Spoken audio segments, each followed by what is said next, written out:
علیزه شاه یوه بله غلطه ویډیو هم راغلې ده چې دا ویډیو هم عزتمنو د واده نه مخکې د بل خلک سره کړې وه چې اوس ورسره عزتمن د دغه خاوند جنګ جګړه شروع ده ورته ویلي ده چې ته خو د ما نه بغیر هم د نورو هلکانو سره هم د لینډین اخیستی و. راځئ مینو دغه ویډیو تاسو موږ سره کتلی شئ. د دې ویډیو نه مخکې راول زه تاسو ته دا یادګینه وکړم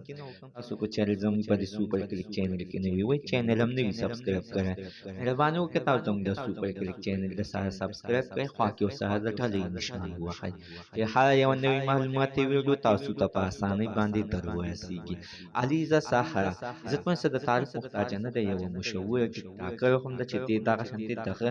کم یو هلک سره یې واده وشولو. دغه هلک سره عزتمنو په لایو ویډیو باندې راغلی و او بیا کېده خپل ټول جسم یې ورته ښودلی و چې بیا کېده هغه ته مې ویډیو ساده کړې هغه بیا ټوله په نړۍ کې یعنې هغه ویډیو خواره شوله. بیا کېده بیا دې جینۍ چې دی ای په آر یې کټ کړلی علیزه شاه ای په آر نه بعد بیا هغه خلک واده کول په غاړه کېښودله او اوس نن سبا عزتمنو ویل کېږي چې ښه خوشحاله دی. خو عزتمنو د دې نه مخکې خو د بل چا سره هم د دې علیزه شاه دغه په ټیک ټاک کې راغلی وي چې بیا کېده غاړه به یې ترې اخیستلې او ښکلوله به یې چې کله یې خاوند دغه ویډیو وکتله نو د هغې نه بعد بیا د علیزه شاه په کور کې یعنې غټ غم سار شوی دی. دغه خاوند ترې نه انکار وکړو او ورته ویې ویل چې تا خو د ما نه بغیر هم د نورو هلکانو سره هم لینډین و،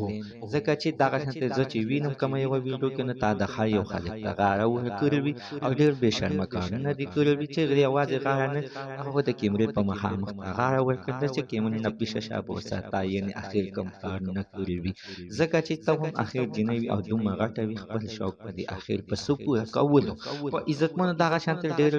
ډېرې ویډیوګانې شیر کېږي چې ما په خپله باندې دغه ویډیو چې وکتله نو توبې مې ویستلې، ځکه عزتمن چې دغه ویډیو چې ده د ماشومانو د کتلو نه ده. که چېرې تاسو کتل غواړئ لاندې په کمنټ کې موږ سره خپل د وټساپ نمبر شریک کړئ موږ به تاسو ته در ولیږو. زموږ د سرطانونو معلومات د دې پورې